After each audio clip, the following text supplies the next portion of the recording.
directors. I'm also president of the Delta Conveyance. We call it the Delta Conveyance Authority, but it's actually the Delta Conveyance Design and Construction Joint Powers Authority. Yes, and so that's for basically designing the Delta Conveyance, the potential Delta Conveyance. And so I will spend some time talking about that because that happens to be something that is highly controversial, but I think we do need to learn more about it, generally speaking. So can you hear me okay in the back of the room? Yes, good. Okay, so let me get this off. Okay, whatever's going on, I got it. So we will just get rid of this. And there we go. So what we're going to do today is I'm going to do a part one, and that's going to be, I'm going to talk about water background in general. And a little bit, because I imagine most of you probably know a lot about what water and watersheds are, but just in case, I'm going to cover some stuff. And then Laurene is going to take over and talk about our local water delivery system and some of the issues in terms of contamination. Okay, so we're both on the Zone 7 board, and I'm on both the Zone 7 board and the DCA board. So then we will go ahead and go on down. Okay, I believe we're going to go on down. Let's see. There we go. All right, so water conveyance and storage, basically that's going to be what I'm going to be dealing with. And in conveyance, we're talking about things both on the statewide level and on our regional level and our local level. And this is becoming more and more important as we're looking at, of course, the drought and issues of do we have enough water and can we deliver water to various different parts of both local and the state. The one thing I want to really make sure you understand here, and I know most of you do, but is that we are on the same water system as Southern California is in terms of pulling water in from the State Water Project. And so we are kind of like the first straw in that system that comes out of the Delta and then jumps into the aqueducts. Okay, now here's a little bit about the hydrological cycle, just as a review from everything you got in 5th grade. Basically, what we've got is, of course, everything is run by solar energy and gravity. And we have things which we've got runoff. And if you've got like areas where, if you look in our region, every time you see kind of like the top of a hill, that's part of our watershed. Our whole watershed in this area is about 740 square miles, and Zone 7 covers about 400 plus square miles of that. So ultimately, everything goes to the ocean, things evaporate, you get condensation, and the cycle starts again. An important thing to pay attention to is this bit with the aquifer, and an aquifer is just a saturated part of the ground where water kind of fills all the pore spaces. There's very few places in the world where it's like one big basin. It's not an underground lake. I think there's some places in Florida that's like that, and some places in Mexico, but generally speaking, it's just saturated ground. So I showed you this slide because with this slide, this is showing you that we have got one of the most highly engineered water systems in the world. And this is just showing you a little bit about, look at those dates going down from 1913 all the way down to 1960 with the Burns-Porter Act, which kind of laid things out with the way we get our water today. The point of this slide is that it is highly engineered and it is old. So the infrastructure itself is old at this point. So what are some of our main challenges that we face? We've got a number of challenges and a number of risks. And one of the things that you're going to find the most is you're going to find climate change and unpredictable weather. One speaker I heard, Hunter Lovins, she says she called it climate weirding. And it just, we've got one extreme and the next extreme. And with some of the models that I've seen, I mean, there are lots of different models, but basically the idea is that the far northwest is going to get wetter and wetter. The south and southwest is going to get drier and drier. And we here in the middle are going to be experiencing a little bit of both. So sometimes a lot of wet and probably most of the time a lot of dry. I know that a lot of times we speak of ourselves as being in a drought. I think we have to kind of change our thinking a little bit because we're not in a drought anymore. We're in a new reality. And so we are in a dry climate with occasional bits of wet. So that's just where we are. So we've got increasing population in the state and in around the world, obviously, but especially here in California. Our infrastructure, both the local ones, the regional ones, and the statewide ones, are very old. And then also the delta through which our water comes, the delta is kind of like a conveyance in itself in getting its water to, say, Harvey O. Banks or else to Jones pumping plants. And Jones belongs to the Central Valley Project, which is federal. Harvey O. Banks is what we have, and that is the State Water Project. And that's where we get our water from. But these plants are old and the pumps are old, and we have to start looking at this. Now, in terms of the Delta, how many of you have actually driven on the roads on the Delta? Have you folks done this? Have you noticed, like as you drive on the Delta, some of the roads are kind of slumping off to the sides and there's cracks? Also, have you noticed that as you're there, you might be here on the road and the river is, okay, here's the road. The river is here and the houses and the fields are here. That's subsidence. They are lower than the river. It's pretty shocking. And some of the houses that really planned ahead, they're up on tall stilts. Okay, so other risk factors, we've got changing regulations. You might remember a few years ago when Wanger went ahead and said, you know, you can't pump right now, even though there's water coming down the river, because we've got the Delta smelt in there, and this is a bad time to pump for them. So we have fishery protections, and then we've got changes in water quality. We've got the cyanotoxins and the water coming in where we've got they tell you don't let your dog drink from Lake Del Valle, or don't let your dog into the water over there in Alameda because they may die, quite frankly. And some of my dog did get into some of the water and then she was sick for like 3 days. Fortunately, she did not die. So, and then of course we have problems of storage. And I know that we like to make sure that we have got some free running rivers and that type of thing, because we need things for the salmon, we need good salmon run, but we also need to store. And there's a couple different ways to store. You can store in reservoirs and you can store in groundwater. Okay, so here we go with some of our risk factors. We can go from having lots and lots of snow to having very little. I was just up in Donner. My daughter swam Lake Donner with her swim group. It was pretty exciting. It's not often you get to cheer on your 35-year-old in sports anymore. But yeah, there was no snow. There was no snow at all around.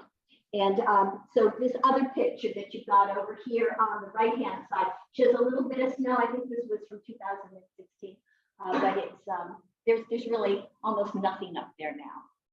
And this is important because this on the left-hand side is a reservoir for us normally, whatever the normal is now.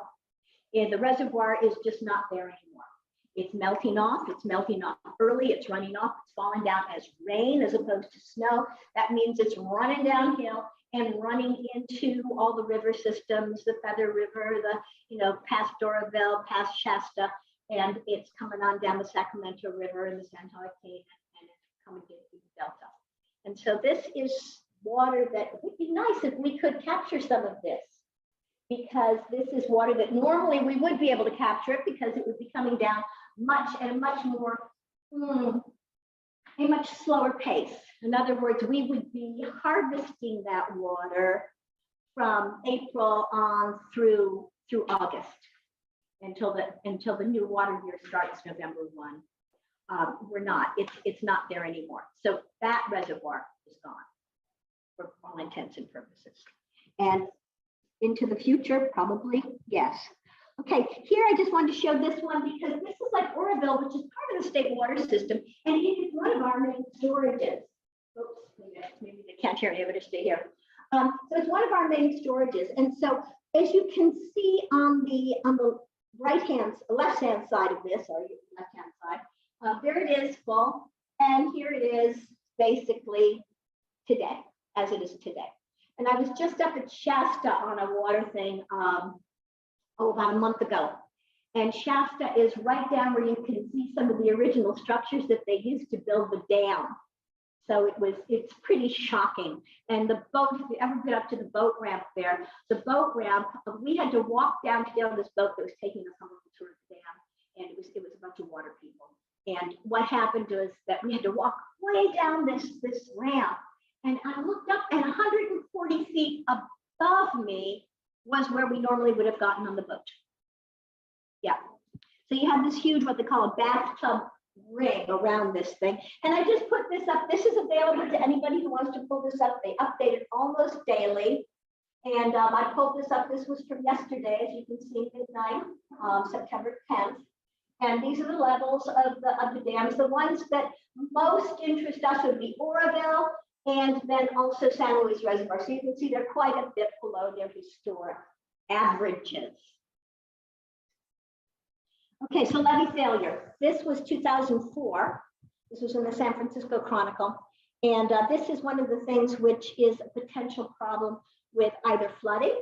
And we do, I don't know if you guys saw in the news, like last 2 weeks ago, they started to say, we might just have a mega flood. And so this is the type of thing where you're going to have it go through levee systems. Subsidence, obviously, the land is going to be coming down, and it is down in some places more than 30 feet from the levels that it used to be. And the reason is it's peat, and peat basically collapses. And then we have sea level rise, which we're already seeing effects of, and then seismic risks, because some of these levees really, they're dirt filled. If you read a history of, I was just reading this history of the, the Delta, and what you sometimes see in there is that farmers were kind of saying, oh, well, you got a levee, watch my levee, it's bigger than your levee. I mean, it's kind of like this little thing where they were building these levees just to try and make sure they had the water and they could pump over. So seismic risk is a very real type of thing in terms of earthquakes. So all of this goes into the levees, which means the integrity of the delta is at risk altogether. Okay, so here's another thing, annual precipitation. This is kind of an older map, but it still shows the same picture, is that our annual precipitations, we get about 75% of our water falling in the north, and 75% or even more of our population is in the south. So the red dots are like population centers, and you can see the bluish and the purplish are where we get the most precipitation. Red is where you get the least. It's hotter, drier. Okay, so we come up with a water portfolio. I mean, as you may be aware, we first had Delta Fix, which Jerry Brown said we had this Delta Fix. We're going to put 2 tunnels through the delta, and we're gonna build this thing, and then here's how we're going to manage the delta. And then Newsom came along and said, nope, we're not doing it that way. We're going to do a single tunnel, and we're going to have a water portfolio. And a water portfolio means that you look at a lot of different types of things. And when you're dealing with a water portfolio, one of the things which, thank goodness, because I'm on many committees in the state for various different projects, for like, disabled, not disabled, but diverse communities and disadvantaged communities and SB 200. But we can see we're going to keep this regional, and then basically try to maintain and diversify our water supplies. And that's the thing, we have to diversify them. We have to have many, many, many different options. And that's hard for people to see sometimes. And then we have to protect and enhance natural ecosystems while we're at it, if we at all can. Some things are going to suffer, because guess what? It doesn't matter what we do, we will never get the delta back to where it was 100 years ago. It ain't gonna happen, no matter what we do. And then we have to build connections between different systems, interties, so that as one system, if we have an earthquake and one system fails, we can still get water to people, because this is all about, it's about ecosystems, and it's also about public health and safety.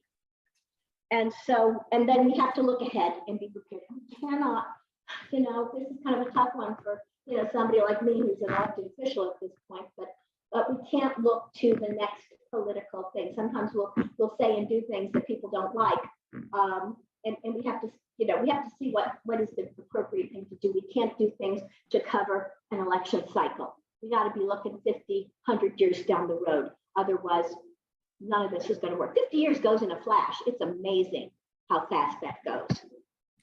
So here we go. I'm going to talk a lot about Delta conveyance, because that's near and dear to my heart. I'm president of the board for this, and it is a water infrastructure upgrade. Now, what the DCA has done is we are for looking at the design and the engineering to see what's possible. We spend a great deal of time with the Stakeholders Engagement Committee, which I chaired. It was with, at least 20 different people from the Delta, representing tribal units, representing historical places, representing ecosystems, representing recreation, parks, and different cities. So basically, we heard these people were not in favor of the project, as you can imagine, coming into the Delta. But I admire them so much, because what they did is they really listened to the design things that we were doing and said, no, you can't do there. We've got the storks over there, and that's not going to work. So we actually moved some of our systems. No, you can't do that because there's a school down the road. You're going to have trucks coming back and forth. A kid's going to get killed. So we moved it. And so, there were a lot of things that went on, and that's another whole talk, and I won't get into it. But it suffice it to say that a lot of the things that we did as the DCA in terms of stakeholder engagement, the Department of Water Resources, who really they're the ones who are going to be in charge of making the decisions of how this is going to work and in charge of the regulations. They have listened, and they have incorporated some of that into some of their stakeholder engagement as well. So why would we do it? Why would we do it? I kind of took a couple slides and amalgamated them together. Well, basically, number one, it modernizes our infrastructure, which is crucial at this point. It gives the Department of Water Resources the flexibility to divert water when needed, to not divert water when it's not needed. I know there were some issues that people said, well, there's sometimes where it's just not going to have any water in it. Yes, that's true. If we do not have the water coming down the river where we have enough to divert it, where if we did divert it, it would create problems with ecosystems and problems with farming, then it won't be diverted. But guess what? We have got flashy floods, we've got atmospheric rivers, we have very, very wet years. And so sometimes it's a really good thing to divert some of this water and make sure that it gets into storage places so that it can be held for the future. So basically, it will be consistent with all regulatory requirements in terms of water rights, and it will be running when water is available for it. I know that people say this is such an expensive system. Oh yes, it is. $1 billion here, $1 billion there. We're pretty soon talking real money. And but with this system, it does make it so that some of the water will be able to be moved and stored when we have this early runoff, when we have this flashy flood, when we have the atmospheric rivers. So this is crucially important to be able to give Department of Water Resources the flexibility to work with this. It will be addressing sea level rise because the intakes are 40 miles upstream. It will be minimizing water supply disruption due to seismic risk because it will not absolutely rely on making sure that all those delta levees stay intact. And then also it will protect water supply reliability. It'll get the intakes away from the main thing where we've got the San Joaquin and the Sacramento coming in, and that's where you get a lot of the delta smelt, because I love that kind of semi-brackish water. And we will be away from those areas. And so, and the way that the intakes have been designed is they minimize take of fish. They're running along the side of the design is running alongside the river, and also we minimize the footprint significantly by the design of the intake. And then it will also again provide operational flexibility. So we'll be able to watch after aquatic conditions in the delta, and also be able to make sure that we can deliver water. Okay, so here it is. This is we looked at 3 different options. Okay, the one that was closest to the original plans of the twin tunnels and that type of a thing is that central option that comes down the black one. Then we were looking at that and listening to what folks were saying about how it disrupted communities and ecosystems, and then decided that really logistically, it was better to take a more of an eastern approach. So the eastern approach kind of runs very close to I-5. And so that means that as you would truck in, people and all that kind of thing, it's a lot less disruptive to communities and a lot less disruptive to ecosystems as well.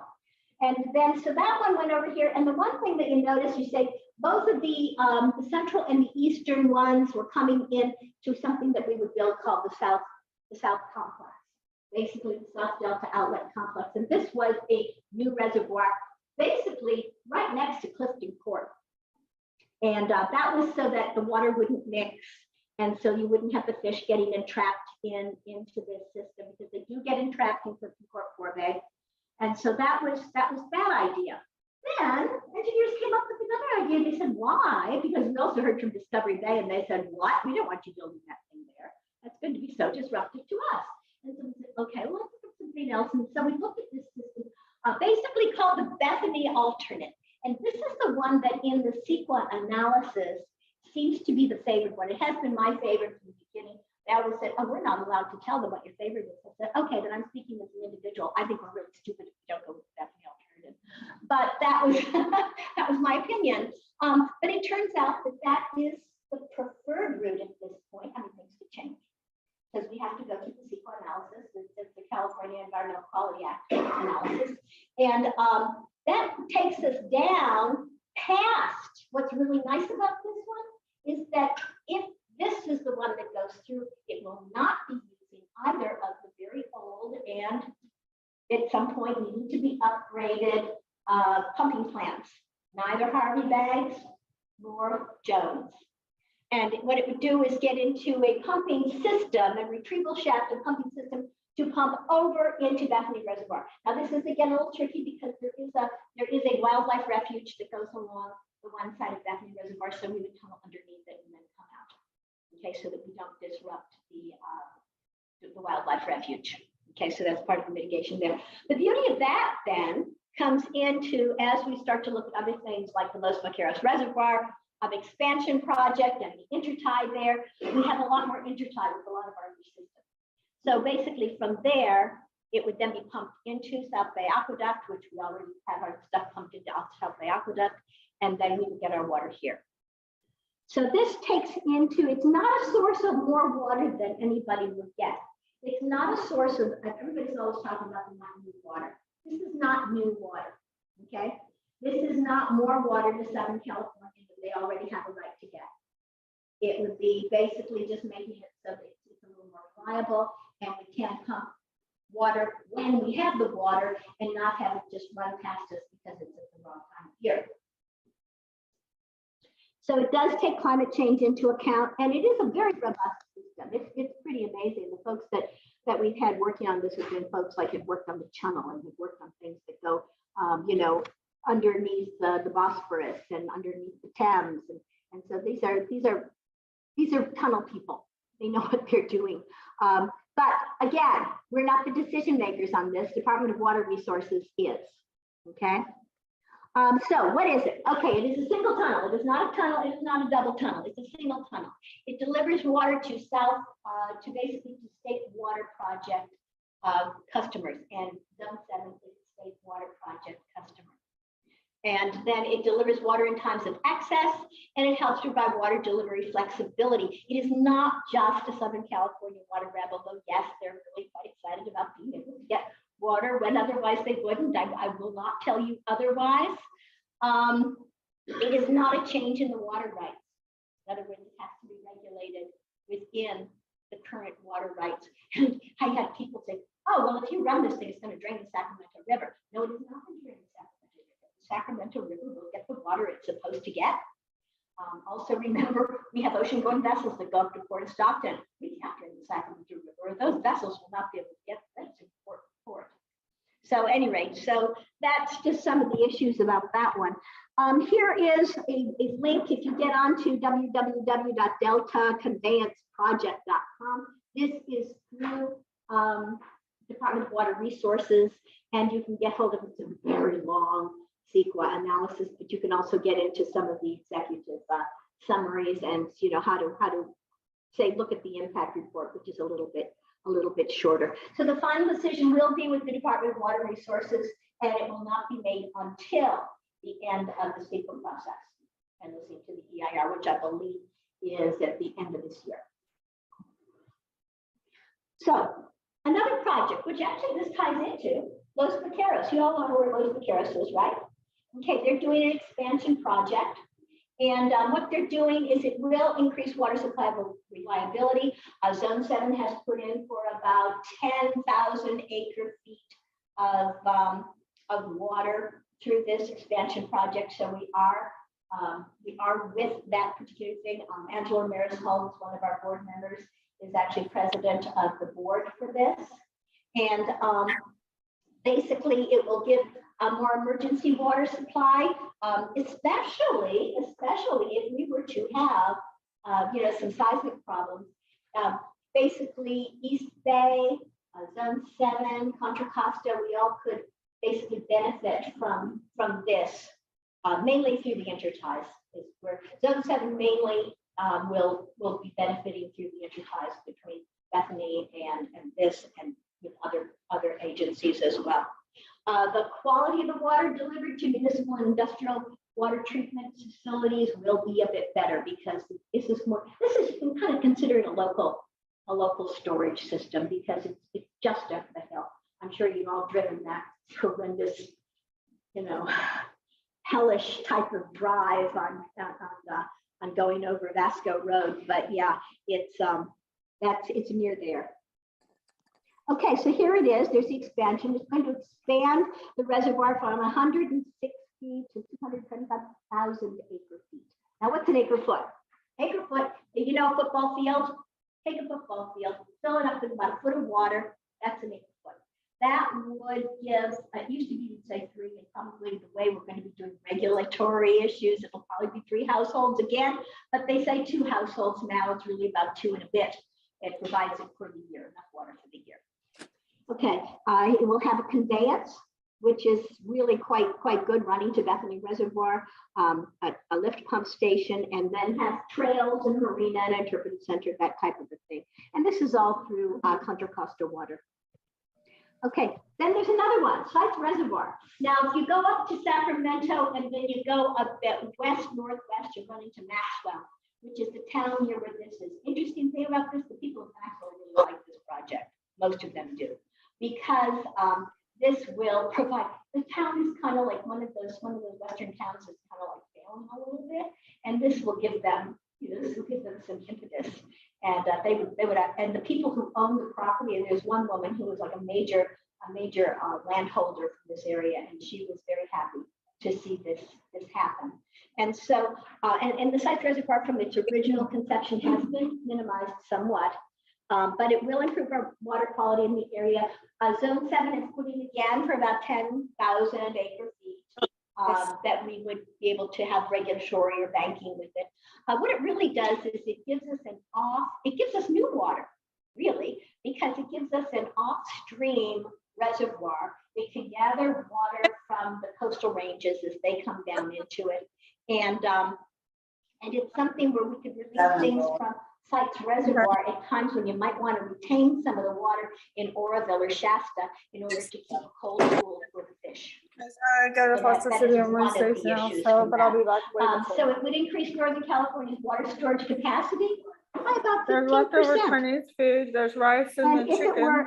If it had been stored that would be pretty year good. 2021, I don't have 2022, but it would have been over 1 million acre feet and it would have served about 1.5 million families and farms. So because as you can see, we've got water for both farms and for municipal and industrial use as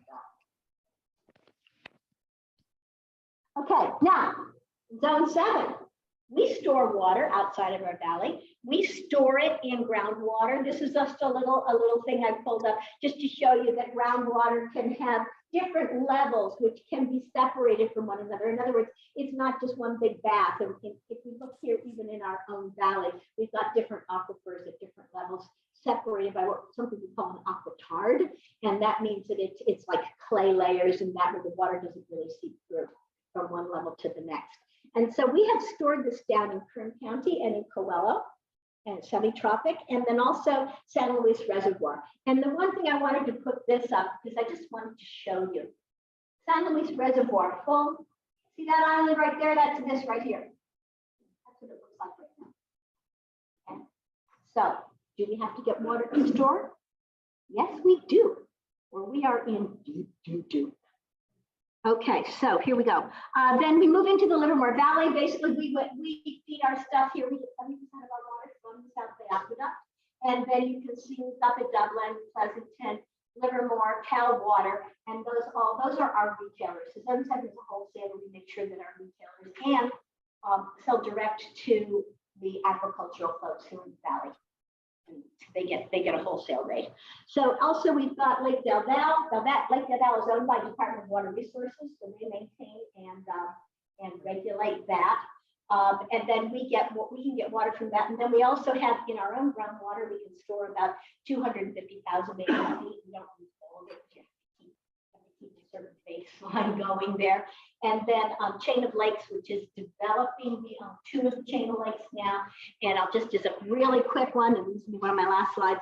And that basically you can see that we've analyzed the Chain of Lakes. We're not going to get them for like 2035 or something. We were supposed to get them in 2014. And then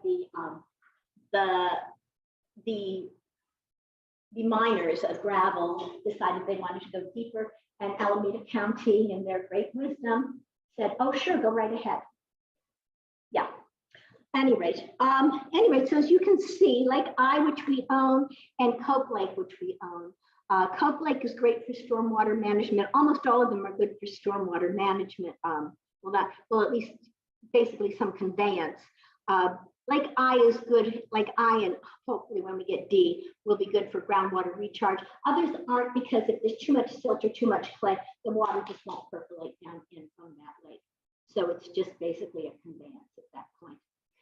Any rate, so how do we get reliable water? Well, we can't do it with just one thing. We can't do it just a delta, with just desal, with just basically potable reuse. We can't do it. All of these things are wonderful. And guess what? We're probably going to have to do them all. And I know you're looking at me and you're going, oh, how are we going to afford this? I don't know. We're going to have to, though, because we have got, if we don't have water, it's worse than not having trouble paying for stuff. So we're going to have to pay for some of this stuff. We're going to have to pay for purification. We're going to have to pay for delivery systems. We're going to have to pay for multiple systems, because there is no silver bullet. Okay, we're going to have to worry about a silver Swiss Army knife with all the attachments, because that's really and truly the only way we're going to get through the next 50 years. So from that, and conservation, of course, plays a big role. Guys, keep it up. And from that, I just want to do a thanks to, these are folks that I've either worked with or they've given me some information. So that's been really, really quite good. And any questions? We do have one in the chat. Okay. Can I pull the chat up? Yeah, or I can ask, hopefully you can hear, would the Delta Conveyance Project provide water that would be available for customers of Zone 7? I think you did. Absolutely, yes, because we are on that system, and it would be coming right through South Bay Aqueduct, and we get over 70% of our water through the South Bay Aqueduct. And I have a few questions I wanted to ask. In August, Governor Newsom released his water supply strategy, which has 4 actions that are outlined, including developing new water supplies, expanding storage, which you talked about, promote conservation, improving forecasting, and modernization of infrastructure and water rights.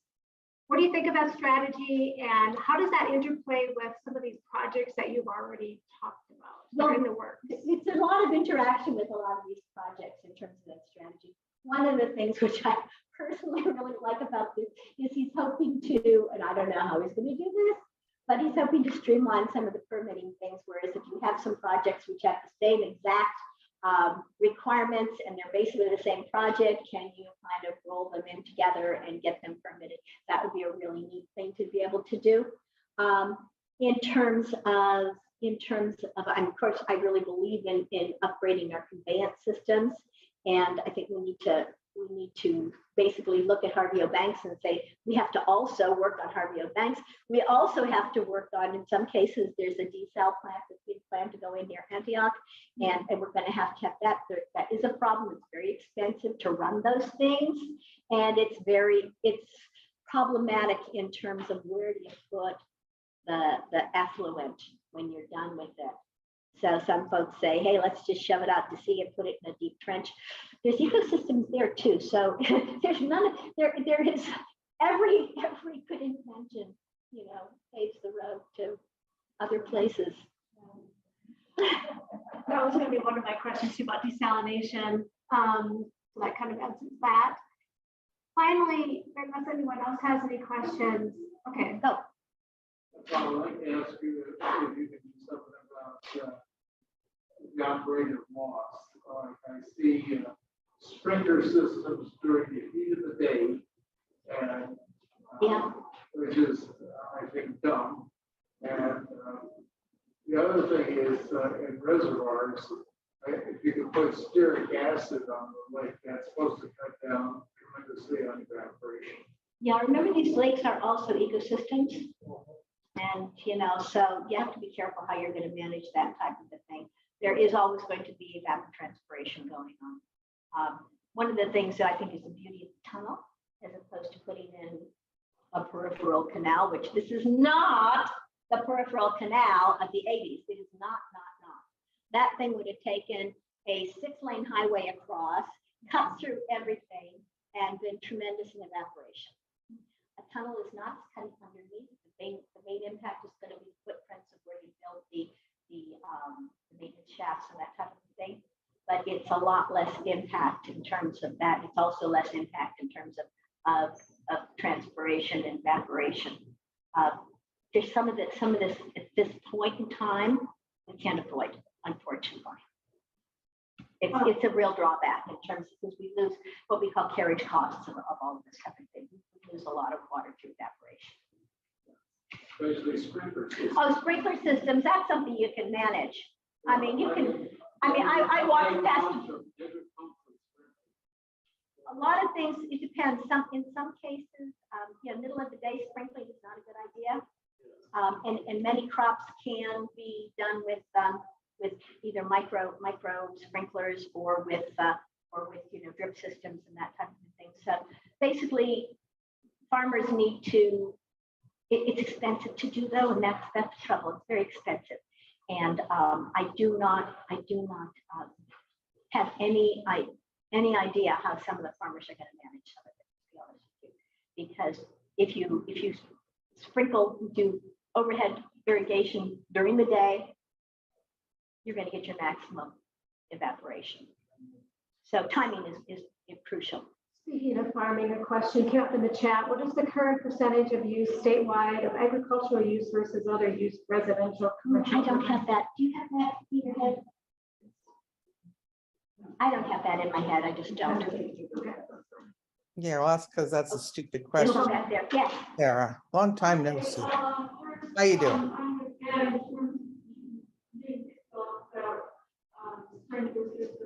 Going down from the Central Valley, I've seen too much of that. And I know that in Israel, they've been doing. Oh, and there's Mary. For decades.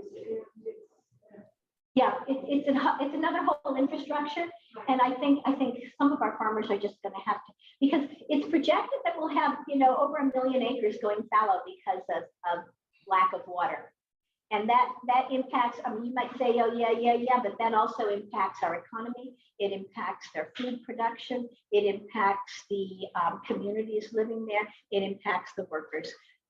Again, we'll probably have to have some of them go fallow. We will,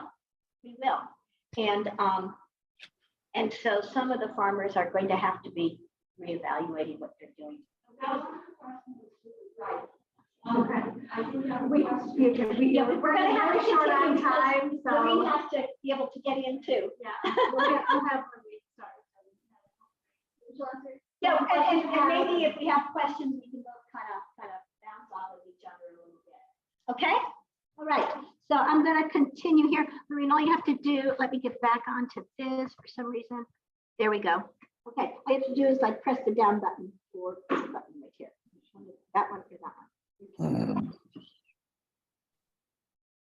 I'm not a teacher, so my projection is going to be limited, but I will try to get to the back of the room. So Sarah's basically giving you the big picture. I'm going to try and zoom in a little bit into what we do here in Tri-Valley and Zone 7.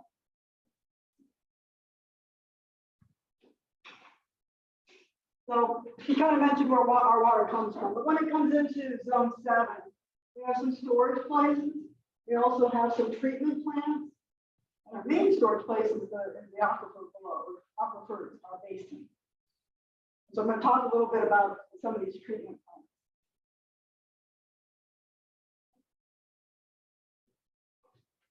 So we have surface water and groundwater treatment plants. The surface water treatment plants, and this is water that comes from the State Water Project. There's Patterson Pass and there's Yellow Valley. There's some standard treatment that goes on, but recently we've opened up these plant, extra part of the plant, which actually gives ozonation, which is something I'll describe a little bit on another slide, but is a very good treatment for some of the stuff that's been coming our way lately. Groundwater treatment, we have the Mojo demineralization plant, which is, as we're talking about reverse osmosis, that's what takes place there. And then we have 2 possible new plants that we're talking about. You may be, I'll drill down on this a little bit. You may be familiar with some of the PFAS issues we have. I'll describe those to those of you that aren't familiar with it. But we have some contamination that we're trying to address. And so we're discussing building some possible plants for that.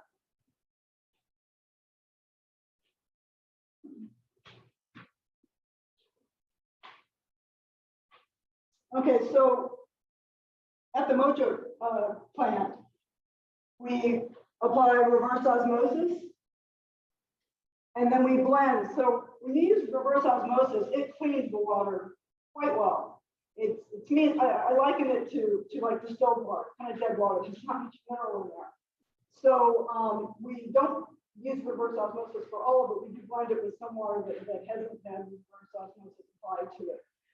But with this blending, we're able to get well below the levels that we have to when it comes to contaminants. And it keeps your minerals. Your body expects a certain amount of minerals when you drink water. And if you don't get those minerals, it can kind of screw your internal chemistry. So it's best to have something that has some of the salty stuff in it. And then there's a little bit of chloramines that we add. It's not a lot. It's just a little bit, and it just kind of keeps it disinfected throughout the line until it gets to the end of the line. So at the ozonation plants, we sometimes use chlorine, but really right now we're using ozone. And then we apply a little bit of ammonia to it, which creates chloramine. And again, you've got a little bit of that. It's not a lot. And that helps protect as it goes down the line. Oh, sorry.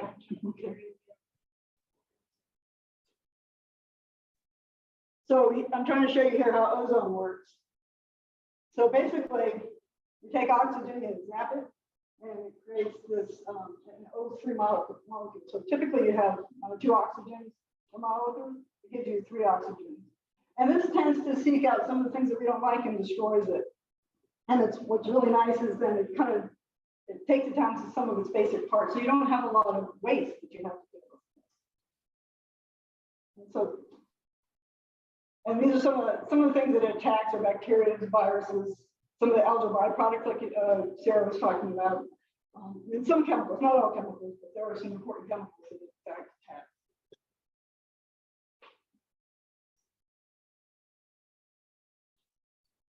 So after the treatments, it goes into our system. You can see the transmission system here. That's the surface water.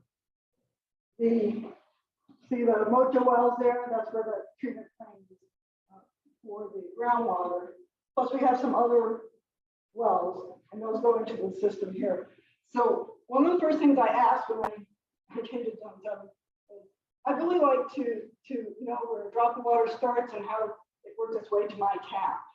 And everybody laughed at me, quite appropriately so. It's really hard to track water here because there's so many things going on at so many different times. You have groundwater, you have surface water, they come in at different times for reasons. You have some wells that are turned off, you have a plant that's turned off for cleaning or maintenance. And so you continually have stuff coming in and out of the system. So it's really hard to say where your water comes from. You just know it comes from the system and these particular components of it. So we have the Chain Lake wells there, we have the Stone Ridge well. See that little cluster there is Mocha wells, and then you've got the Hot Bear wells there. This is just zone 7.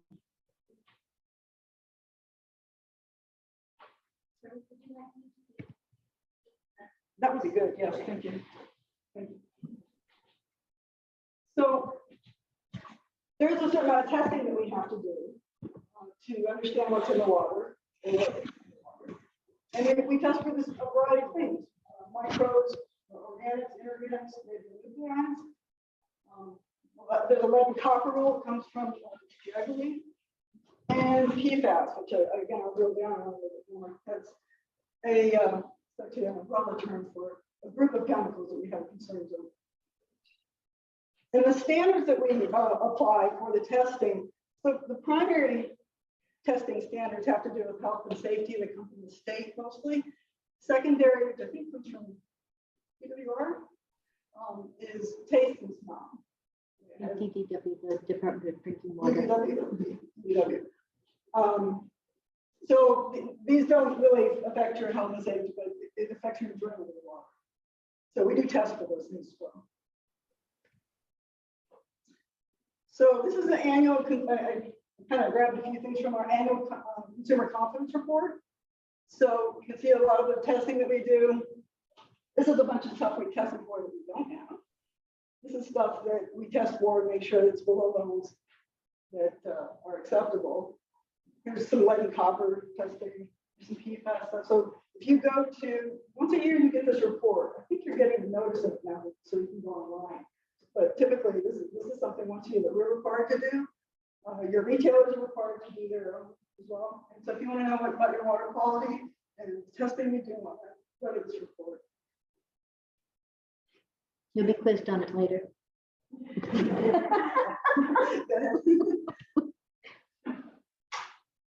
So I'm just trying to remind people about various sources of water contamination that we're having to deal with.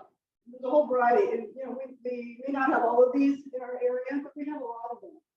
And so you see how these are.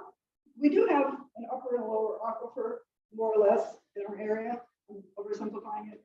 And east to west, you also have the, you can kind of divide them a little bit beyond their characteristics. But generally, our water flows from east to west. And generally, although we do have confining layers of clay, they are not perfect.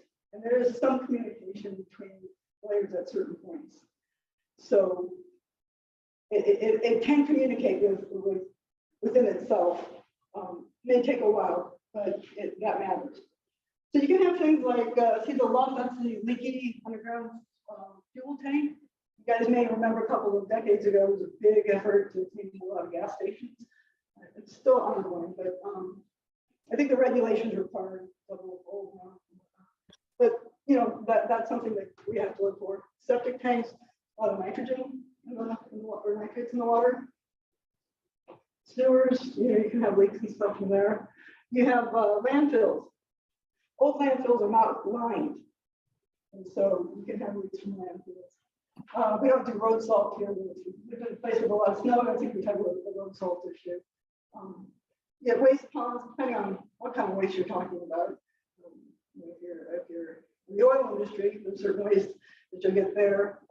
We also have the sewer treatment does have a certain amount of waste that is put out also. So that's something that might apply there. And then mining sites, I don't think that's an issue right in our area, but I think on the periphery we've had some mining. Oh, sorry. Sorry.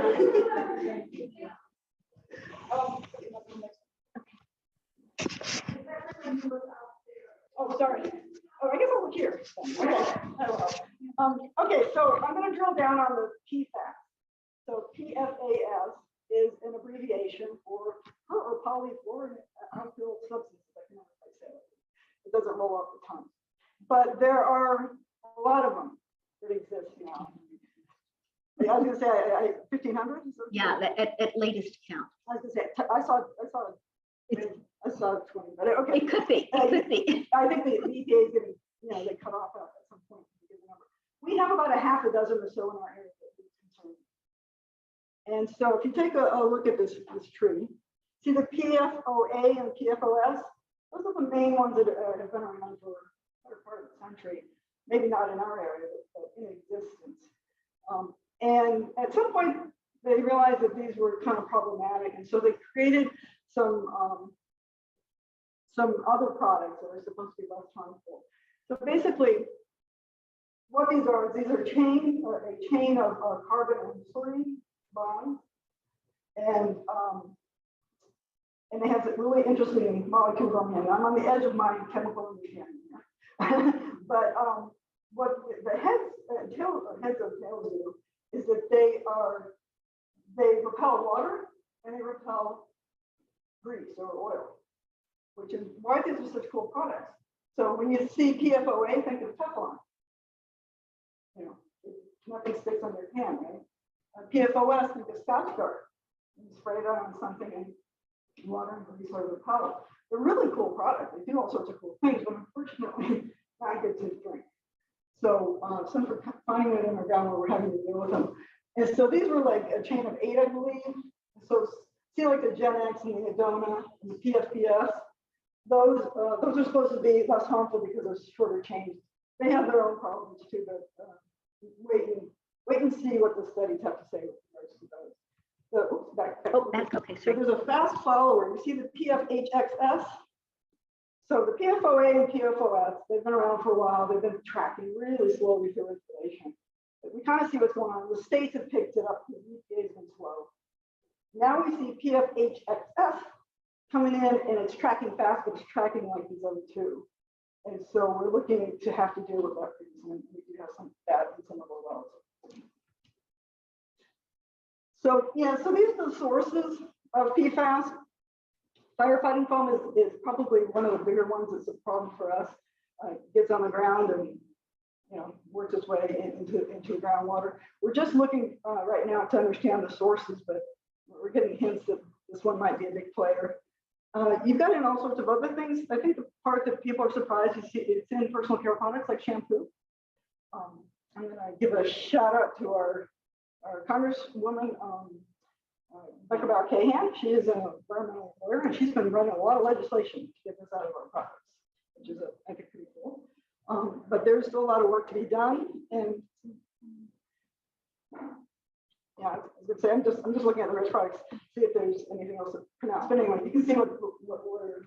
Oh, I'll give you an example of a personal care product that stresses me, and that is floss. That has stuff like that on it. So they're going to have to find something else so it makes it smooth and slick. When you open up a wrapper of like a Hershey bar, you notice that the bar doesn't melt onto the wrapper. That's got a lining of PFAS. So we have it in a lot of places around us. Drinking it specifically to ingest it by drinking it is our concern. We're trying to retrieve it now. So you got various treatment options. So GAC, granular activated carbon, you guys may know it as a Brita filter. I'm not promoting Brita, so most people are familiar with that particular brand. So ion exchange is sort of more like a designer tablets that kind of help to attract things. So it's something that you can design for very specific contaminants that you want. It's helpful for chromium. And then there's a reverse osmosis where you clean everything up. It is expensive and energy intensive. I'm going to show you real quick. So this is kind of what your GAC or granular activated carbon. The reason this stuff is so good is that not only is it the volume to surface area is small, because you've got the still small pieces. Within it, there's also microporosity within it. So the way this works is that the contaminants soar onto the surface. If you've got a lot of surface throughout this mixture, you have more chance of absorbing the material that you're trying to get rid of. So it's been around a long time. It's really handy, and it still is really important for what we're doing. So disposal options. This is not destruction. This is disposal. Right now, the two that are given to us are landfill or deep well injection. Not really good. You're kicking the can down the road. Right? You're leaving it for the next generation to figure out. But it's what's available to us right now. And So yeah, deep well injection is probably more oil industry interest. We don't do deep well injection. It's not available to us as an asking. Landfills you're familiar with, but as contaminants get regulated more, the cost of putting in a landfill is going to go up. If they discover and decide this is very hazardous, you don't have to put in a particular landfill that's meant to handle very hazardous materials. And so, again, but you're kicking the can down the road. Okay. So here are the destruction options. Basically, you can't partially destroy it.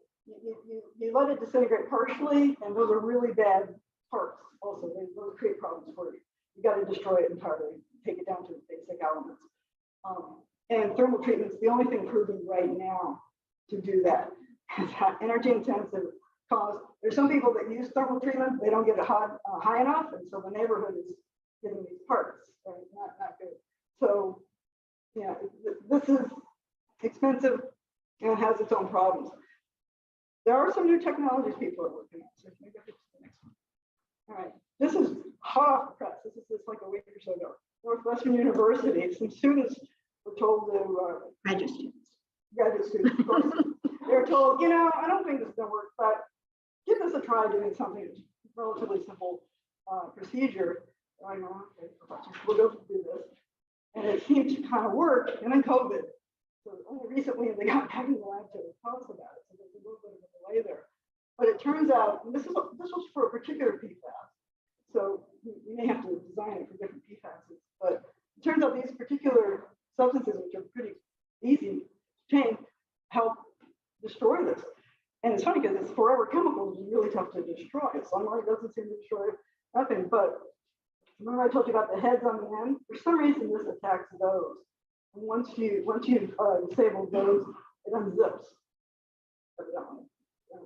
Again, I'm on the edge of my chemical knowledge. So you'd have to have a chemist explain that more to you. Carboxyl groups. Again? It's a carboxyl group. Some of the ends of a lot of PFAS have carboxyl groups. So that's what they're hitting. So early days, just hot off the press. I'm waiting for somebody else to repeat this, but this is really promising because it's probably not something you can do in situ, like in a well. You couldn't do it in place, but once you've got the stuff through treatment, you still got to do something with it, and this may be better than just disposing it and forgetting about it. So this is really hopeful. We were happy to see this. So fingers crossed that progresses. Okay. So I just want to leave you with one thought, and that was, so this is our groundwater basin. You got Yeah, 180. So Livermore, Pleasant. Yeah, so this is our tri-valley. This is our basin. This is where we get our water from. We all get our water from this. Not just Zone 7, Pleasanton has wells. You've got a lot of private wells. Calwater has some wells. And so, any contamination in there, PFAS or otherwise, is something we all need to clean up. And so think about it before you add anything, or throw anything out back. Think about it because we all, this is all ours, and we need to keep it clean and work together to keep it clean. Sometimes I think people think, well, it's just us in this city. It's not. We're all in this together. And so I just want to remind people of that. Anyone have questions? Karen, do you monitor the capacity of the aquifer in the valley? So perhaps a couple of years ago, I heard the rumor that people were buying land just of water to sell during the drought. So pumping water, from our aquifer. Does Zone 7 actually monitor? Go ahead. You want me to answer this? Yeah, she's got more history here. Okay. Basically, what's happened a few years ago is, sorry to say, we had to have more determination of what our groundwater areas were like. And so throughout the state, there are various different regions which were required to be putting in applications to become groundwater sustainability agencies. And it turns out Zone 7 is one. We are a groundwater sustainability agency. We were one of the first 13 to get approved. as a groundwater sustainability agency. That means that when somebody goes in to take out water, to put in water, they have to clear it with us. Because we are in charge of the groundwater under what's called the the Sustainable Groundwater Management Act, or SGMA. And not all regions have yet gotten state approval for this, and the state, they're trying to keep it so that it's determined locally, but there are some which really haven't come through yet. We have amazing staff, and our staff has been full of techno meetings. And basically, they've been gathering data on the groundwater, the state of groundwater, and what's in the groundwater, and putting piezoelectric probes down into the wells to figure out where the aquifers are and everything else. And really, to look at some of these data is really quite interesting. And also cooperating with folks in the lab who have been age dating different parts of the aquifer, that type of thing. So we have reams of data, and we just hit DWR with it, and we got approved under an alternate plan because we didn't have to go through all of the other steps. So basically, we have to monitor what's going on with pulling out or putting in terms of that, and it's a question of can we keep on top of everybody. But somebody like Arrowhead Water couldn't come in and say drill a big well and start pulling water out. They can't do that.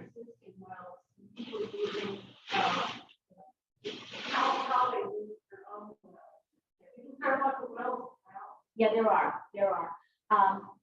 And I would have to find out how we monitor that, because we're not like the well police per se. We can look at the levels of groundwater. We've got many monitoring wells around the region. It's kind of interesting because if you open up a monitoring well, you see a thing that's this big, and you open it, it's got like 3 different pipes in it, each about 3 inches across, and they are monitoring from various different aquifers and points of the aquifers. And so that's the kind of thing that we try to keep track of, where the levels are. If somebody were pulling out an egregious amount of stuff, we would start to see, cones of depression and that type of thing. So actually, it's I will talk to some of our people and see how do we actually make sure that folks aren't pulling more than their share of the groundwater, because for example, the wineries don't use their groundwater to water their vines. They use the surface water that they have been provided from the South Aqueduct.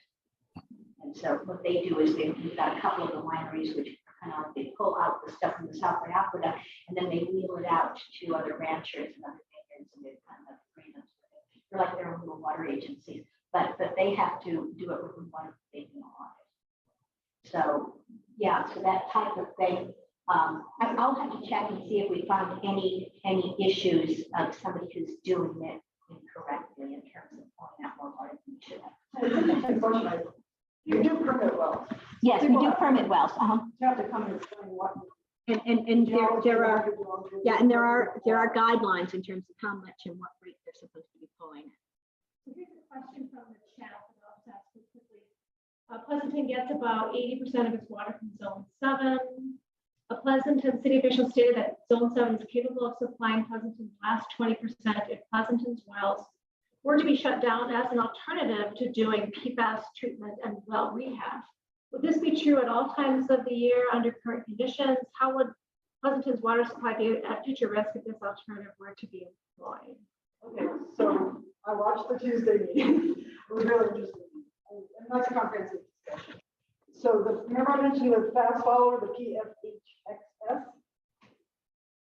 Some guidance on that's about to come down, and wells are going to see that. So sounds to me, if I understand their situation, they kind of have to turn those off until they figure out what to do anymore.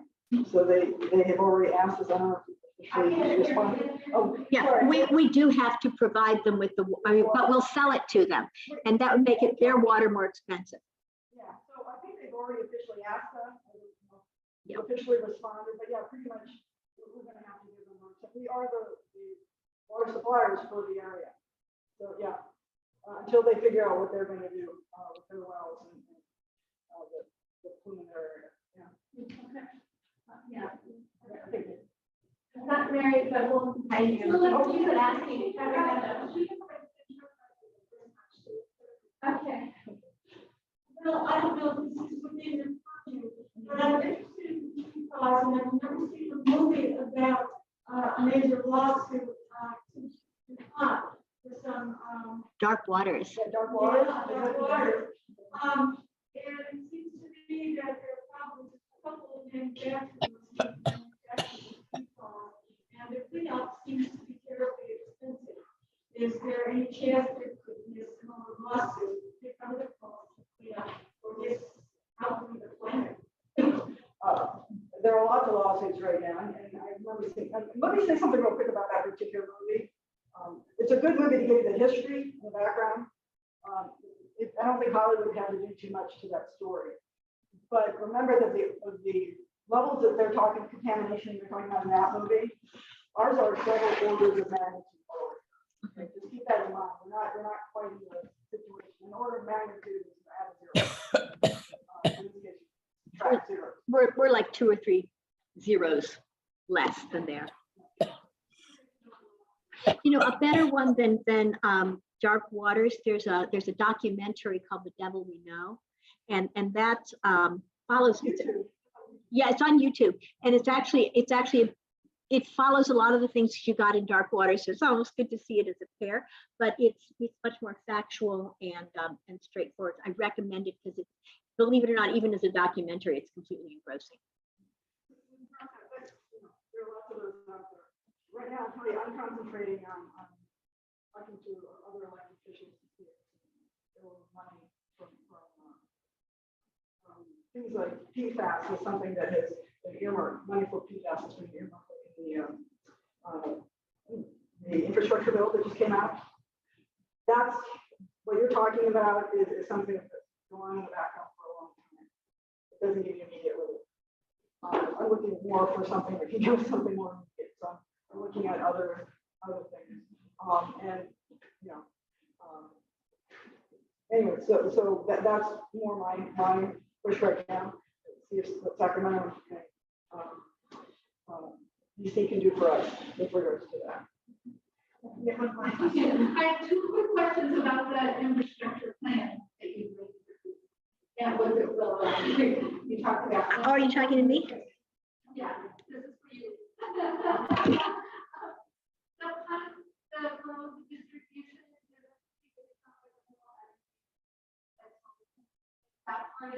That's a potential, but it's not what we're really dealing with at this point. We're really just dealing at this point, the Delta Conveyance folks are just dealing with how to get the plants built. And then whether solar comes into this will come into the final plans in terms of how much renewable can be used, because certainly it would help a lot on the costs of the operation and maintenance.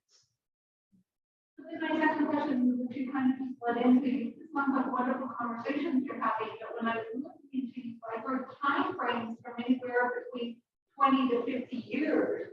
When would you perceive this begin? Okay, one of the real issues is we've got to get through the secret process first off, and then we have to start in terms of permitting, and that's why I'm truly hoping that some of Newsom's ideas for being able to, because California is noted for having truly draconian methods of getting permitted. And so we're really hoping that what he's put into this new plan that came out about a week and a half ago, that it will be, that there will be some streamlined permitting, because that could cut 5 years off. So we're still talking about at least about 10 years out before we even start to put shovel to the ground. Which is unfortunate, because we need water now.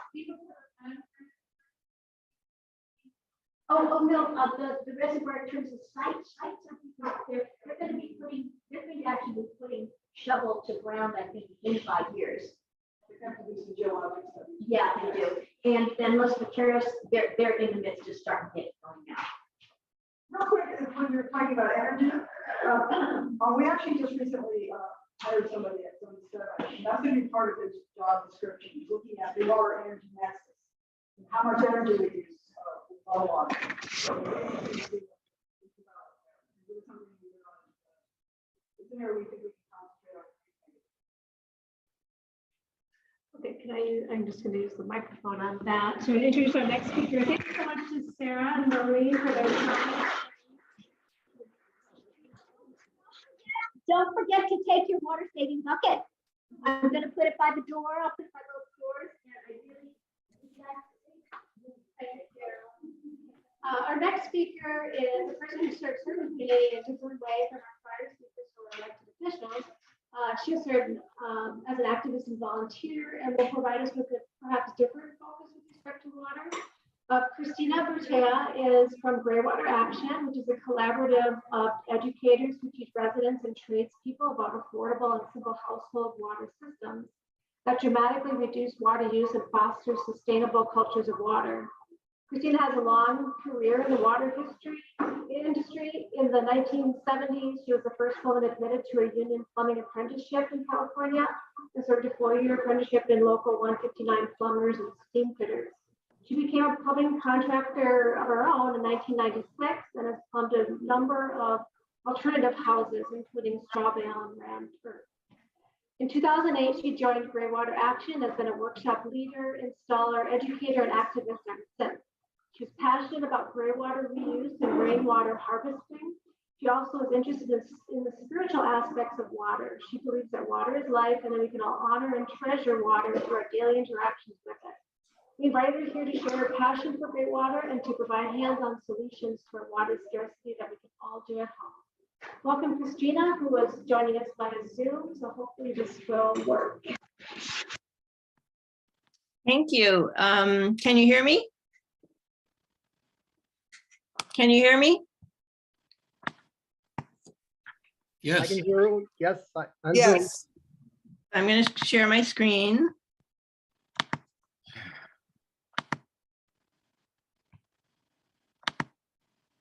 Okay, well, thank you. I wonder if people need a break, actually. It's been kind of a long haul here. Is everyone okay if I just keep on going, or? I'm not. Yes. Okay. So we've just been hearing about the so many water issues in California. So we're just going to dive into what we can actually do to help there be enough water for everyone. And can we get rid of that bar that is across my screen, Kyoko, that we talked about before? Yeah, so the issue is making sure there's enough water to go around, including for fish and rivers and ecosystems. And so let's just pretend that water has consciousness. Then what can we do to demonstrate our love and appreciation for it in our own daily behavior? That's what we're going to be looking at. We're going to start with the low-hanging fruit, the trusty bucket. You know, in your shower, you can catch that cold water before it heats up. You can keep the bucket there, so in case some of the water comes out of the tub spout. Christina? Yes. Christina, we're having problems here on site with the audio. Okay, let me try this. Can you hear me now? Can you hear me now? Oh. Is that better now? Okay, can people hear me okay? I think that's better. Okay, so we're starting out with a low-hanging fruit, which would be the bucket. And so using a bucket in your shower to catch the cold water before it heats up, or using it to catch that water that leaks out of the tub spout while you're taking a shower, or some people just shower out of a bucket with a ladle and a sponge, and that sort of limits the amount of water that they use. So we're just looking at all the different ways that we can minimize our water use without, feeling deprived. Your kitchen sink, you can catch your rinse water in some kind of a bucket or some kind of container and take it outside to water your plants. That shower water you can use to flush your toilet or take it outside also. If you like to take baths, this was a really clever method this woman did. She has a flat ribbon that comes in through her window. It's attached to a hose. So when she opens her window, she can pull the hose in and attach it to a utility pump and pump out her bath water. And she just needs to remember to move her hose around the garden. But I thought that was really clever. Then I don't know how many of you know what your shower head rating is, the gallons per minute flow, but Niagara Conservation makes really excellent ones with as low as a 1.25 gallon per minute. And that's the one I have, and I don't feel the least bit deprived. And so when I'm taking my shower, I feel quite luxurious, and knowing also that it's going out to my gray water, to my elderberry tree. Your bathroom sinks, you can disconnect your trap and collect that water and use it to flush the toilet or use it outside. And this other image at the left, they're actually filling their tank with the water from their sink. And it's good to check and see how much water your toilet is using. The state mandate is 1.28 gallons or less, but there are toilets out there that only use 1 gallon. And then some of them actually use less than that, like 0.8 of a gallon. So you could consider getting a lower flush toilet. And if you're really attached to your old toilet, then consider putting a tank lid sink on it so that the water that's the perfectly clean potable water that's coming in to either refill the bowl or refill the tank can be used to rinse your hands. And so it's serving a dual purpose that way. The toilet on the right comes already with that tank lid sink. It's Caroma, made in Australia, where they're very conscious of their water usage. Or you can even just give your toilet a rest and practice nutrient recovery and emergency preparedness, because we've been talking about the possible impacts of earthquakes. In Christchurch, New Zealand, they actually had severe earthquakes that put their sewer out of commission for a year, and people had to figure out other systems, and the 2-bucket system was the preferred system. And they learned to compost the solids in wheelie bins safely. So you could explore this yourself. There's instructions online about how to actually process your own effluent and do it safely.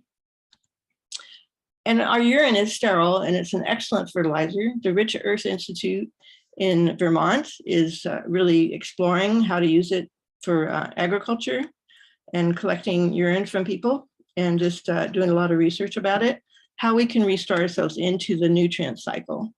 Because urine, because it's such an excellent fertilizer, the nutrients tend to go right through the sewage treatment plant out into our waterways and cause algal blooms. And so we need what came from the earth that we ate to go back to the earth when we're finished with it, not to go into water.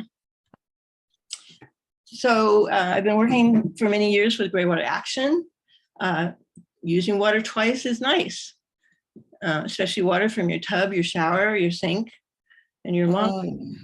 It's water that's really barely used, and it's perfectly safe for plants if you use the proper products. So, and it's good to have this chart sort of gives you an idea of average personal use per day. So you can see that if you send your washing machine water and your shower water out to the garden, you could eliminate about 1/4 of your municipal water use by using that for irrigation. So there are definitely ground rules that are spelled out in the code or addressed in the code, because we do have in California a gray water code. The concerns are that people and animals not come in contact with the gray water, and you don't want to be spraying it, so you don't want people to be inhaling it. You don't want it surfacing or daylighting, and certainly not running off. Where it comes out into the garden needs to be covered with 2 inches of either mulch, gravel, soil, or a solid shield. The really important one to remember is that you don't store gray water for more than 24 hours, because it does become, well, I would use the word skanky. The bacteria that are in it would breed, and it becomes very unpleasant to deal with. The code does allow using gray water for growing edibles, but you can't grow plants where the edible part will be in touching the actual gray watered soil. So therefore no root vegetables. There's a valve or some kind of way to divert the gray water either from the garden or back to the sewer or septic. It's really critical, because there would be times when you wouldn't want it going to the garden, like if you're washing diapers or some kind of toxic chemicals. And that valve needs to be labeled clearly. There needs to be a maintenance manual that stays with the house. And gray water may be distributed in mulch basins, which we'll talk about. And of course, you wouldn't want to put toxins down the drain into your gray water because that would harm your soil. So product choice becomes really important, which is great, because if it's not good for your soil, it's probably not good for you either. So mulch basins, basically they're just a trench or a trough with very coarse wood chips or organic material in them. The idea being that there's lots of air spaces so that when the gray water goes into it, it spreads out and soaks in. It doesn't come up to the surface or pond or run off. Obviously, these are kind of clunky items in the landscape. So this is best for trees and shrubs and larger plants rather than it would be hard to do mulch basins with lawns and small plants like ground covers or flower gardens. And the gray water enters a mulch basin through a mulch shield, which serves many purposes. It marks the location of the outlet. It prevents roots from growing up into the tubing or the pipe because there's an airspace. The gray water free falls through air down onto the mulch. So that's the critical role of that mulch shield. And then it spreads out through that mulch and soaks in. So if you happen to have a washing machine outside, this is really a brilliant system. You just have a pipe going to each one of your fruit trees or trees that you want to irrigate, and you just move your washing machine drain hose from one pipe to another. Or you could have, if you're inside, you could have a dual outlet washing machine box and just move your drain hose from one either to the garden or to the regular sewer or septic. So if you're a renter, you could see if there's a window near your washing machine and stick the drain hose out the window and have it feed into a surge tank. Remember, we don't store gray water, so it's a surge tank because the water immediately starts draining out since there's no valve going out to the garden through a hose. And so, so the surge tank basically is just a space for that. If the machine is pumping really fast for that water to land and then more slowly drain out to the garden. The most accessible gray water system is the laundry landscape system. You can pretty much get the materials for between $200 and $300 and it's very easy to do yourself. So this has been really highly popular since the code changed and made gray water accessible to people. And you can see that there's a diverter valve there that the washing machine drain hose is attaching to, and one side of the diverter valve goes right back to where the drainage drain hose was going before, and the other side goes out to the garden. And this was the San Francisco PUC's manual with instructions, and you can see there the tubing leading to the mulch shield that we just talked about in a mulch basin. And that's how the gray water gets distributed in the garden. So the reason that, so this particular system, laundry and landscape, does not require a permit as long as you follow the guidelines. And the reason for that is that you're not actually altering any of the plumbing. All you're doing is connecting that washing machine drain hose to the valve and then giving the valve the option of sending it back to the sewer or out to the garden. And you can see there the 1-inch tubing going to 1/2-inch branches to mulch basins with mulch seeds. This was what it might look like inside the laundry room. You have either, whether you have a washing machine box, a standpipe, or a laundry sink, it can be set up. So, and notice that there's a valve instructions there posted on the wall next to the right-hand image. That's really important. This is what a laundry landscape could look like out in the garden with the 1-inch main and 1/2-inch branches going into those mulch shields that are set inside of mulch basins. Now, the thing that's so great about that washing machine system is that there is a pump already in the washing machine that helps to push the water out. If you want to use your gray water from your showers or your sinks, then it has to get there by some other means, ideally by gravity. So there's something called a branch drain gravity system, which has its limits. In some cases, your garden will be uphill, or your foundation will be too high, or whatever. But it's very elegant when it's possible to install it. And basically, the gravity just brings the gray water out, and it divides with double L's. And so that's how it splits, just flowing along by gravity. So here's a little clear image of it. So the gray water is, the diverter valve sends it out into those double L's, which you have a whole sequence of double L's that divide it into more and more places where it can go into the mulch shields and mulch basins. So it's a very elegant system, very simple. And once it's installed, it just hums along all by itself. Here's an example in a very small front yard in San Francisco. You can see on the left, the ABS pipe going to the double L's that are dividing it and spreading it out to quite a few different places where the mulch basins have been dug. And on the right, there's your ABS pipe bringing it into the mulch shield, which will, the bark mulch will be added more to fill in that mulch basin. So this is what it looked like after it was finished being installed. And then here it is on a low right after a year, looking very, very lush and successful. So if you have to go uphill, or you have to go really far with your gray water in order to get to the plants that you want to irrigate, then a pump system to mulch basins is the way to go. Again, the tank is considered a surge tank, not a storage tank. So the minute gray water starts accumulating in that tank, a float activated pump starts pumping it out. Again, it would be going into 1-inch tubing to 1/2-inch branches into those mulch shields and mulch basins. And you can see that there's an overflow from this tank in case the pump should fail that takes the gray water back to the sewer or septic. And there's a backwater valve on that so that if there was a sewage backup, it wouldn't go into the tank. So these systems work really well where you need to, irrigate uphill or a longer distance. And this is what it might look like. On the left, it's in a basement, and on the right, it's the surge tank has been dug into the crawl space. And the 1-inch PVC pipe is carrying the gray water, the pumped gray water out to the garden to 1-inch tubing. Now, some people really need to do drip irrigation. So this is the least expensive, simplest drip irrigation system that's available out there. The thing that's important to understand is that you cannot connect it to existing drip line because it will clog.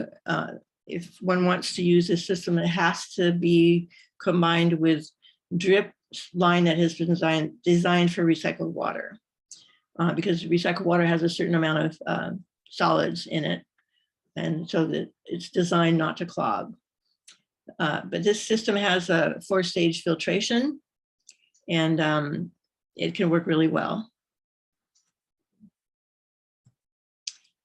And then there's a company that's been around for many years who have perfected using gray water for lawns, which is quite a specialized thing. They're based in LA, and they do sell kits. They're pretty elaborate systems because there are filters, and then there's automatic back washing. So they do tend to be quite a bit more expensive, but if one is really, really attached to their lawn and you're producing a lot of gray water, that's a great way to use it. If you don't really need your gray water for irrigation, but you don't want it going into your septic system, or you just don't want it going to the sewage treatment plant, then it's pretty wonderful to create a constructed wetland, because you can have all these water-consuming, beautiful tropical plants that just eat up the water and transpire it. But that's fine, because you want to use the water, you don't really need it for irrigation. And so what's happening is that the plants are growing in the gravel or rock substrate that the gray water passes through, and that the water level is kept 2 inches below the surface. So there's no mosquitoes growing. And of course, there's an overflow to be used elsewhere in the garden, but it can create a really beautiful landscape feature if you don't need the water for irrigation elsewhere. And people always want to know about raised beds. There's many ways to use gray water in raised beds. In the upper right-hand corner, they're using drip irrigation. In the middle, they're using little tiny mulch basins with mulch shields. And on the left, they've just punched holes in a 1-inch tubing or PVC, and then you can cut a 4-inch corrugated drain pipe to act as a mulch shield over it and protect the plants from coming into contact with it. So there are definitely ways to do raised beds with gray water. And this is, I think, one of the most important initiatives that we're working on in the state of California, actually in the country right now, trying to get it into the code, is that whenever there is a large remodel or a new construction, new residential construction being built, that Greywater ready plumbing be installed, meaning that the Greywater pipes be directed so that they're easily connected to if and when a person wants to install a Greywater system. So this is really essential, and it is going through the process of becoming, hopefully getting into the code in a couple of years, but a local jurisdiction could easily adopt rules about requiring it now, which certainly just makes sense, because otherwise, if plumbing is conventionally installed, it can be very expensive and very difficult to capture that gray water later on. So then we'll move on to rain. This is a beautiful poster by Hundred Wasser, a man way before his time, wonderful artist. Each raindrop is a kiss from heaven. And, you know, I'm just so tired of hearing, oh, you know, it doesn't rain anymore. And I think we really need to appreciate the rain that we are getting and be grateful for it. Because even though we're in a drought, which may be actually more like the new normal, in Livermore, 10 inches of rain would be about half of your normal annual rainfall. With 10 inches of rain and 1,000 square foot roof, which is really not that large, you could capture 6,000 gallons of rain.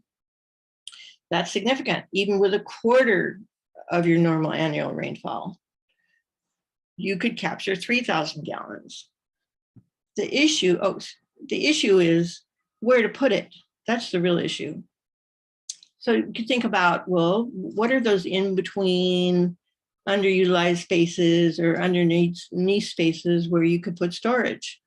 In the right-hand corner, upper corner, there's a pillow tank, custom designed to go under a deck, a very large deck that held 2,000 gallons in a very, a very quiet and in an unobtrusive way. There's oftentimes spaces between buildings and fences that aren't really used, and you can line up barrels there, or you could just bury your water storage under the ground. And a lot of people have this sort of dread of ugly. They think that tanks are going to be really awful looking. And that's just a question of creativity. You can paint them, and why not? These are some pretty fun decorated tanks. Or you can choose something else creative on them. This is a admittedly unattractive industrial looking tank up in the left-hand corner, but look what the metal artist did with it. It's celebrating monarch butterflies. So, and it's important for people to know that there is such a thing as a wet system. A wet system uses physics to get the rainwater from the roof to the tank. There's no pump involved. So it's just like the traps, P-traps under your fixtures in your house, under your sinks. Water goes down and it comes right back up again because water seeks its own level. And so if they're constructed properly, the water will just go down and then come right back up into the tank. And you can see this image in the lower right-hand corner, pretty funky looking system that could easily have been a wet system and looked much less jerry-rigged. So here's one just demonstrating how it can work. This person didn't want anything obstructing the overhead, so he didn't want a pipe going from the garage over to the tank. So it just went down and came right back up again, right into the tank, no pump. And this one is going to tanks that are quite a bit further away, but works flawlessly. It's often good to put a drain on the trap part of it so that that water doesn't sit there all summer long when it's not raining. This is a really excellent sort of just map of all the parts of a rainwater system. So you've got your catchment surface, typically a roof, you've got a gutter and a downspout. You can put various methods of sort of cleaning the water before it goes into the tank, like a leaf eater or a first flush. That just diverts stuff and diverts the dirtiest rinse water. And then it goes into usually the top of the tank, it comes out at the bottom in an outlet, and it always needs to have an overflow. And what's great about this drawing is that it has the overflow water going to a rain garden where that water is again captured, and in this case, infiltrated into the soil. And even the rain garden has an overflow. So I really appreciate this drawing. This is what the rain garden in my front yard looks like. We had a little workshop. So the tank overflows into the PVC pipes that's going down to the ground, comes up into the rain garden. It's designed to infiltrate the water before mosquitoes can breed. That overflows and turns to another spot where it soaks in, and then it goes to the curb strip where it soaks in again. So that water is intercepted at many points to make sure it infiltrates, because the best place to store water is in the soil. So here you see the gutter and the downspout going directly to a rain garden. The idea being that that rain garden has very porous soil, and it has plants whose roots help the water to infiltrate. So it's like it's in a depression, already a low point, with the soil that's very porous, and then the roots helping. If you happen to have property with more space, then you can dig what's considered to be a classic swale, which is a trench, basically perfectly level on contour. So any water that's flowing across the surface from uphill will stop in that trench and sit there and soak in. And this is how you can basically rehydrate a complete hillside, because what's understood in that turquoise box there is that the water creates an underground lens of stored water that then kind of migrates underground downhill, in the process basically creating hydration for the entire landscape. So some people are really asking this question: can we rehydrate California? With methods that don't involve giant infrastructure projects that cost billions of dollars and many, many, many years, but things that can be really done on the ground, small and local. They anticipate that if we could accomplish that, we could reduce wildfires, raise the water table, lengthen the green growing season, moderate air temperatures, and restore biodiversity. All very, very, very desirable outcomes. So in thinking about your own property, how can you create a water retentive landscape? By infiltrating rainwater wherever you can after it overflows from your storage that you're putting in. And you know, spreading out your gray water from each fixture to a different part of your garden. And just rehydrating your landscape can help alleviate climate chaos, which is a big claim, but that's a whole other conversation. But what we're understanding is that to calm the climate, we need to restore small water cycles so that, you know, we have more local rain that soaks into the ground, and so that we have plants growing 24/7, round the clock, constantly transpiring. And the reason that it's important to have plants 24/7 is that they are feeding the microbes in the soil, which are the ones who sequester carbon from the atmosphere in pretty permanent forms. So it's the roots from plants exuding carbohydrates that they exchange with microbes, and then the microbes create humus, which helps store more water in the soil and hold nutrients and makes the whole system more resilient. So the key is having a hydrated landscape. So you want to keep all your rainwater on your property and capture the surface flow and reuse your gray water. That's the formula. Because if you have plants, they're transpiring and they're keeping the climate cooler. If you have bare soil, all that heat that's hitting the ground is going right back up into the atmosphere, increasing the temperature. Here's another image. Kiss the Ground does wonderful trainings about, you know, how we can really understand these dynamics. But where you have bare soil, the heat's going up, contributing to higher temperatures. Where you have plants, the transformation is contributing to cloud formation, and the roots of the plants are helping water infiltrate, and the microbes that the roots are feeding are sequestering carbon and the whole system is working the way that it evolved to work. So we just have to learn to work in harmony with it. I love this quote. It's not drought that causes bare ground, it's bare ground that causes drought. So take a look around at the land that you own or that you steward and think about where there's bare ground and how you can get something growing there year round. Because when it's bare, it's just putting that heat up. And also carbon is burning off from the soil. So you get the plants back on it, and the plants are working with the microbes and bringing that carbon back out of the atmosphere. So keep the carbon in your soil. Plant perennials so they're growing year round. Or use ground cover and mulch to protect the soil so it's not, getting hot and the carbon's not burning off. And avoid tillage. Reducing tillage is really key. What we're understanding now is that 2/3 of the carbon that used to be in the soil is now in the atmosphere because of our industrial agriculture practices. And our challenge now is bringing that carbon back out of the atmosphere into the soil with all kinds of benefits associated with it. So there's the water temple over there in Sonol, really beautiful.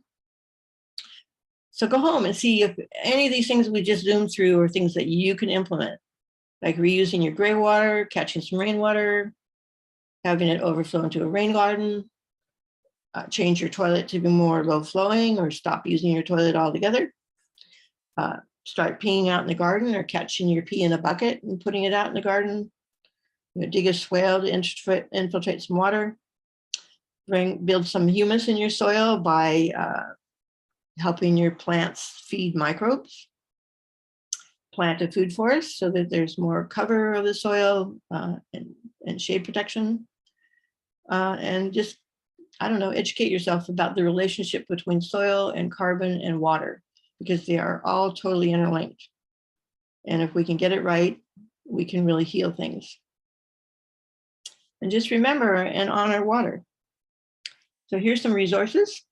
And thank you for listening. I'm sorry it's the end of the session and we've kind of been moving fast, but thank you for hanging in there if any of you did. Thank you, Christina. It was very informative.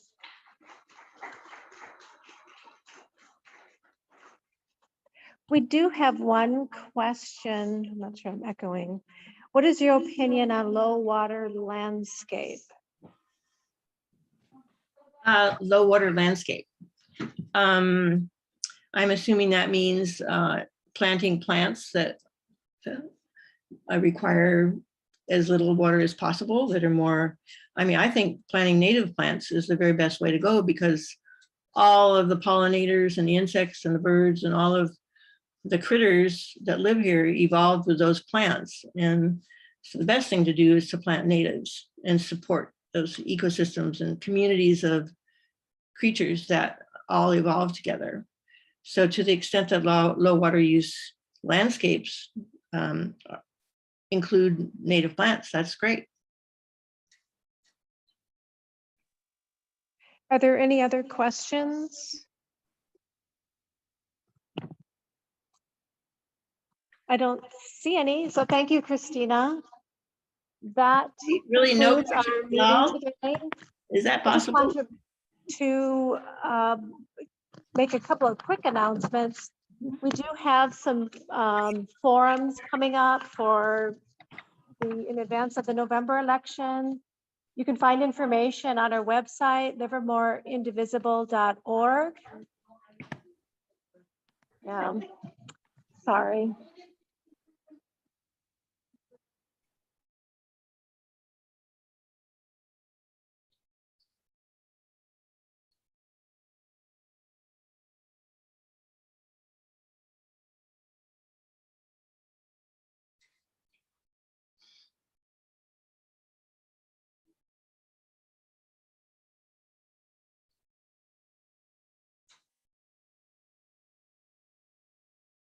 Did I lose sound?